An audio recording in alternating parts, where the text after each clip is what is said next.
पुरी जिला स्थित दांडमुकुंदपुर ग्रामर माँ बगला देवी पीठरे ता 15/2/2026 ठारू 21/2/2026 पर्यंत विश्व कल्याण विश्व शांति शतमष्टोत्तर कुंडीय महायज्ञ अनुष्ठित हेबाकू जाउछंती।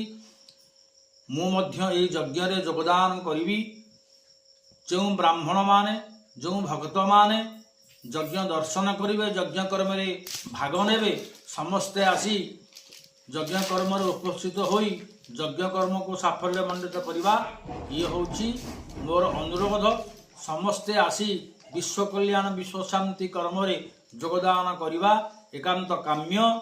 समस्ते आसी माँ बगला पीठ में चली शतमष्टोत्तर कुंडीय महायज्ञ जोगदे यज्ञ कर्म को साफल्य मंडित करने अनुरोध करुअछि।